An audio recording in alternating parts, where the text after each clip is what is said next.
Shootout এই বাংলায়, সাপুইপাড়ায় shootout. হাওড়ার বালির সাপুইপাড়ায় পঞ্চায়েত প্রধান গুলিবিদ্ধ। তৃণমূল নেতা পঞ্চায়েত প্রধান দেবব্রত মণ্ডল সহ দুজন গুলিবিদ্ধ। সাপুইপাড়ায় শুটআউট, গুলিবিদ্ধ তৃণমূলের পঞ্চায়েত প্রধান। অভিযুক্ত তৃণমূল কর্মী। পঞ্চায়েত প্রধান দেবব্রত মণ্ডল ঘনিষ্ঠ তৃণমূল কর্মী অভিযুক্ত বাসু। অভিযোগ সুভাষ চৌধুরী ওরফে বাসু এলাকার তৃণমূল কর্মী, যে পঞ্চায়েত প্রধান ঘনিষ্ঠ, সেই গুলি চালিয়েছে। এই ঘটনায় পঞ্চায়েত প্রধান দেবব্রত মণ্ডল সহ দুজন গুলিবিদ্ধ। দুটি গুলি লেগেছে তৃণমূল নেতা পঞ্চায়েত প্রধানের। এসএসকেএম হাসপাতালে চিকিৎসাধীন। আজ হতে পারে অস্ত্রোপচার। হাওড়ার বালির সাপুইপাড়ায় শুটআউট, গুলিবিদ্ধ তৃণমূলের পঞ্চায়েত প্রধান। তৃণমূল পঞ্চায়েত প্রধানকে লক্ষ্য করে গুলিবিদ্ধ সাপুইপাড়ার পঞ্চায়েত প্রধান দেবব্রত মণ্ডল। তৃণমূল কর্মীর বিরুদ্ধে গুলি চালানোর অভিযোগ। অভিযুক্ত পঞ্চায়েত প্রধান দেবব্রত ঘনিষ্ঠ বলে দাবি। তৃণমূল নেতা তৃণমূল পরিচালিত পঞ্চায়েতের প্রধানকে গুলি চালানোর ঘটনায় অভিযুক্ত তৃণমূল কর্মী। অভিযোগ সুভাষ চৌধুরী ওরফে বাসু এলাকার তৃণমূল কর্মী, যে গুলি চালিয়েছে। গুলিবিদ্ধ পঞ্চায়েত প্রধান এবং তার সঙ্গে আরও একজন। আটক করা হয়েছে অভিযুক্ত বাসুকে, অর্থাৎ সুভাষ চৌধুরীকে। জিজ্ঞাসাবাদ করা হচ্ছে প্রিয়াঙ্কা চৌধুরীকে। দুটি গুলি লাগে তৃণমূল নেতার। এসএসকেএম হাসপাতালে চিকিৎসাধীন। এই ঘটনায় আজ অস্ত্রোপচার হবে। গুরুতর গভীর ক্ষত। তৃণমূলের পঞ্চায়েত প্রধান তৃণমূল নেতার দাদা বলছেন রাজ্যের আইন শৃঙ্খলা শিখে উঠেছে। পঞ্চায়েত প্রধান গুলিবিদ্ধ পঞ্চায়েত প্রধানের দাদা কি বলছেন দেখুন। মণ্ডলের দাদা আমার সঙ্গে রয়েছেন। কালকে কি হয়েছিল, কি শুনলেন আপনারা? স্বাভাবিকভাবেই তার বাড়ির ওর একটা লজে একটা বিয়ে বাড়ির নিমন্ত্রণ ছিল। সেই নিমন্ত্রণ খেয়ে উনি বেরিয়েছিল। বেরানোর পথে দুষ্কৃতী তাকে অ্যাটাক করে, গুলি চালায়। যে সামনে ছিল তারও একটা হাতে একটা গুলি লেগেছে এবং ওর গায়ে 3টে গুলি লেগেছে। দুটো গুলি এখনো ভিতরে রয়েছে, একটা বুকে রয়েছে, একটা কোমর থেকে ভিতরে রয়েছে নিচের দিকে। কাদের বিরুদ্ধে আপনার অভিযোগ? কাউকে কি সন্দেহ করছেন? হ্যাঁ, যে গুলি চালিয়েছে আমার ভাই আইডেন্টিফাই করেছে। ওর নাম হচ্ছে সুভাষ চৌধুরী। ওকে, ওখানকার এলাকার কেউ? মানে ক্রিমিনাল। পঞ্চায়েতে তো প্রধান ছিলেন উনি, রাজনৈতিক কোনো গন্ডগোল কি ছিল? রাজনৈতিক গন্ডগোল ওর সাথে ছিল না। গোষ্ঠীদ্বন্দ্বের কোনো অভিযোগ বা গোষ্ঠীদ্বন্দ্বের কোনো কথা, এলাকায় উনি ভালো কাজ করতেন ওনারা যেরকমটা বলছেন, সেক্ষেত্রে কোনো আক্রোশ থেকে কি হামলা বলে মনে করেন? না, সেরকম না। ও তো গোষ্ঠীদ্বন্দ্বের মধ্যে না, ও তো একটা বাজে ছেলে, ও পার্টি করতো না। হ্যাঁ, যারা ক্রিমিনাল হয় এরা কোনো পার্টির হয় না। পুলিশের তদন্তের উপর ভরসা রয়েছে তো? হ্যাঁ, নিশ্চয়ই ভরসা আছে। সাপুইপাড়ায় শুটআউট। হাওড়ার বালির সাপুইপাড়ায় তৃণমূল পরিচালিত পঞ্চায়েতের প্রধান তৃণমূল নেতা দেবব্রত মণ্ডল গুলিবিদ্ধ আরও একজন। দুজন গুলিবিদ্ধ। তৃণমূল নেতাকে ভর্তি করা হয়েছে এসএসকেএমে। আপনাদের জানাই, তৃণমূল কর্মীর বিরুদ্ধে এই ঘটনায় গুলি চালানোর অভিযোগ। অভিযুক্ত পঞ্চায়েত প্রধান দেবব্রত ঘনিষ্ঠ বলে দাবি। সরাসরি চলে যাবো আমাদের প্রতিনিধি প্রসেনজিৎ। সাপুইপাড়ায় পঞ্চায়েত প্রধান গুলিবিদ্ধ। পঞ্চায়েত প্রধানের বাড়ি থেকে প্রসেনজিৎ রয়েছেন। প্রসেনজিৎ, এই ঘটনায় ওই এলাকার মানুষ বলছেন আগে কখনো এমন গুলি চলেননি প্রকাশ্যে। দেবব্রত মণ্ডলকে তারই ঘনিষ্ঠ গুলি চালালো। কি কি অনুমান করছেন পরিবারের সদস্যরা? দেখো, একেবারে অভিক তোমাকে বলে রাখবো, এই সেই দেবব্রত ঘোষের বাড়ি এবং তার যে ইরামতি ব্যবসা এবং তার সঙ্গে প্রমোটিং ব্যবসা এবং তার সঙ্গে রয়েছে বিয়েবাড়ির লজ এবং এই তার রাজপ্রাসাদ এবং সেই রাজপ্রাসাদেই দেবব্রত মণ্ডলের বাড়ি এবং তার বাড়ির লোকজন সেরকম কিছু না বললেও তার দিদি গোটা বিষয়টাকে নস্যাৎ করেছেন। এবং একদিকে যেরকম তার বাড়ির রাজপ্রাসাদ এবং তার সঙ্গে রয়েছে তার ইমারতির ব্যবসা এবং তার সঙ্গে রয়েছে প্রমোটিং ব্যবসা। এলাকায় বেশ কিছুদিন ধরেই এলাকায় কিন্তু দাপিয়ে বেড়াচ্ছে, এরকমটাই সূত্রে খবর উঠে আসছে। এলাকায় একটি টেন্ডার পাস হয়েছিল 6 কোটি টাকার এবং সেই 6 কোটি টাকার টেন্ডারকে নিয়েই কি এই কাণ্ড ঘটেছে, এরকমটাই সূত্রে খবর উঠে আসছে।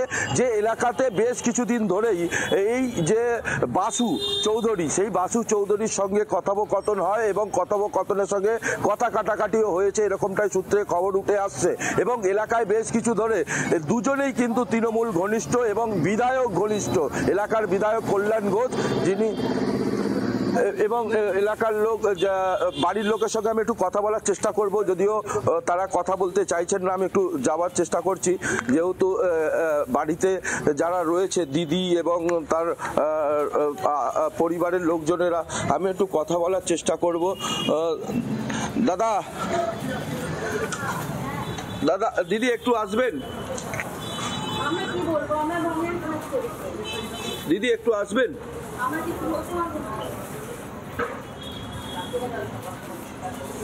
দেখো একেবারে বোঝাই যাচ্ছে যে তারা এখন কথা বলার মতন পরিস্থিতিতে নেই, যেহেতু তাদের বাড়িতে এরকম একটা ঘটনা ঘটেছে, কিন্তু কেউ বলতে চাইছে না, শারীরিক অসুস্থ দেখাচ্ছে বা কেউ কথা বলার মতন উপযোগী নয়। তবে কি কারণে ঘটনা ঘটেছে সেটা কিন্তু স্পষ্ট, যে এলাকায় দীর্ঘদিন ধরে প্রমোটিং রাজকে কেন্দ্র করেই কিন্তু এই ঘটনা ঘটেছে, এমনটাই মনে করছেন স্থানীয় মানুষজনেরা। কারণ যে এলাকাতে বেশ কিছু জায়গায় ইমারতি ব্যবসা এবং তার সঙ্গে রয়েছে প্রমোটিং ব্যবসা এবং তার সঙ্গে রয়েছে একটি 6 কোটি টাকার টেন্ডার পাস হয়েছে, এবং সাপুরপাড়া গ্রাম পঞ্চায়েত এলাকায় যেহেতু তিনি প্রধান এবং তার সঙ্গে এই যে তৃণমূল ঘনিষ্ঠ এবং বিধায়ক ঘনিষ্ঠ, সেখানে রফা দফা কি সেটিং করার জন্যই কি এই ঘটনা ঘটিয়ে আনা হয়েছে, সেই নিয়ে কিন্তু একটা প্রশ্ন থাকছেই। তবে এই ঘটনাকে কোথাও যেন মনে করছে সিন্ডিকেট প্রমোটিং রাজ আর কার ভাগে কত, তাই নিয়ে এই দ্বন্দ্বকন্দল। সাপুইপাড়ায় শুট আউটের ঘটনায় প্রমোটিংকে কেন্দ্র করে এই গুলি চলেছে, শুট আউট এমনটা অনুমান করছেন এলাকার মানুষ। পরিবারের মুখে এখন কোনো কথা নেই, কিন্তু পঞ্চায়েত প্রধান দেবব্রত মণ্ডলের বোন তিনি কি বলছেন দেখুন।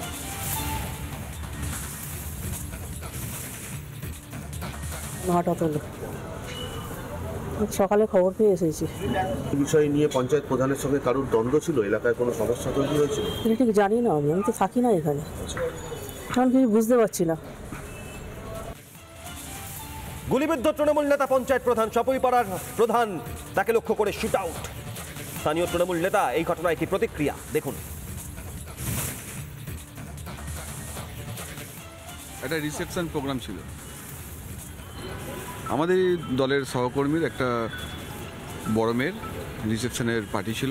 সেই পার্টি থেকে আসার সময়, বেরোবার সময়, ঠিক যেখানে রিসেপশনটা হয় তার 7-8 মিটার দূরে কিছু আততায়ী দুষ্কৃতী গলির মধ্যে লুকিয়েছিল।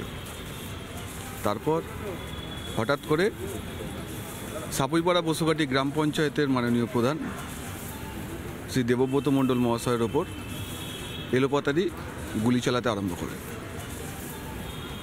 এই হয়েছে। কারা গুলি চালিয়েছে তাদেরকে চেনা গেছে না, কারা গুলি চালিয়েছে বলতে আমরা যতটুকু জানতে পারছি, অ্যান্টি সোশ্যাল ছাড়া অন্য কোনো কেউ গুলি চালাতে পারে না। গন্ডগোল না, শুনলেন স্থানীয় তৃণমূল নেতার বক্তব্য। আর পঞ্চায়েত প্রধান গুলিবিদ্ধ, হাসপাতালে চিকিৎসাধীন তৃণমূল নেতা দেবব্রত মণ্ডলের সহকারী কর্মচারী রাকেশ রায়, তার বক্তব্য শুনুন। এই ব্যবসা এইটাই, কিসের? এই ইটগুলো বালিগুলো, ইমারতি দ্রব্যের ব্যবসা। হ্যাঁ হ্যাঁ। আর এই যে লজ, লজ দাদার। দাদা মানে ওনারই পরিবারের তো? হ্যাঁ হ্যাঁ, হ্যাঁ, দাদা। পরিবার। এই ঘটনা অতীতে এমন প্রকাশ্যে গুলি চলেনি সাপুইপাড়ায়। আতঙ্কিত সাপুইপাড়ার বাসিন্দারা। ঘটনার পর তাদের কি প্রতিক্রিয়া দেখুন। শুনলাম যে আমাদের এরকম প্রধানকে করেছে, কিন্তু আমাদের প্রধান তো খুবই ভালো। হ্যাঁ, এটা তো আশ্চর্য, আমাদের এখানে শিক্ষিত জায়গা, বাচ্চা কাচ্চা আসছে, আতঙ্কিত মানে গায়ে কাঁটা দিয়ে উঠছে দিনের মানে রাত্রিবেলা। আর একদম লোকালিটি এলাকা, না কোথাও নিরাপত্তা নেই, এরম ওপেন এরম রাস্তার উপরে হলো। এটা তো সত্যি কথা বলতে এগুলো তো ওদের পেছনে সব শত্রু তো লেগেই আছে, কারণ নেতাদের পেছনে শত্রু তো লেগেই আছে। এটা যে করেছে এটা করা উচিত হয়নি। এখন তো সব মুরগির মতন লোককে মেরে দিচ্ছে, লোককে আর কোনো ভ্যালু নেই লোকের। হাওড়ার বালির সাপুইপাড়ায় শুট আউট ঘটনায় তৃণমূল নেতা অরূপ রায় কি বলছেন দেখুন।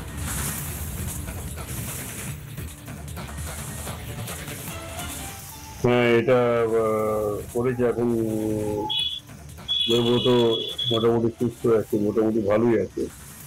এখন আউট অফ ডেঞ্জার, ভয় কোনো কারণ নেই। এবং আসামি আইডেন্টিফাইড হয়েছে। পুলিশ তদন্ত করতে উপযুক্ত ব্যবস্থা গ্রহণ করে। গোষ্ঠীদ্বন্দ্ব বলে কিছু নেই, গোষ্ঠীদ্বন্দ্ব নয় এটা। পুলিশ এনকোয়ারি করে কি কারণে হয়েছে সেটা বলতে পারছে, এনকোয়ারি করবা। চাপুইপাড়ায় শুট আউট শুনলেন। এই ঘটনায় তৃণমূল বিধায়ক রাজ্যের মন্ত্রী অরূপ রায়ের প্রতিক্রিয়া।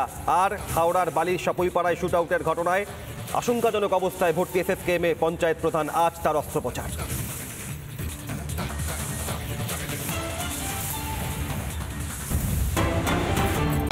নানা ধরনের কন্টেন্ট দেখার জন্য লাইক করুন, শেয়ার করুন আমাদের ফেসবুক পেজ, সাবস্ক্রাইব করুন আমাদের ইউটিউব চ্যানেল। পাশাপাশি অন্যান্য ব্রেকিং নিউজের জন্য অবশ্যই চোখ রাখুন রিপাবলিক বাংলায়।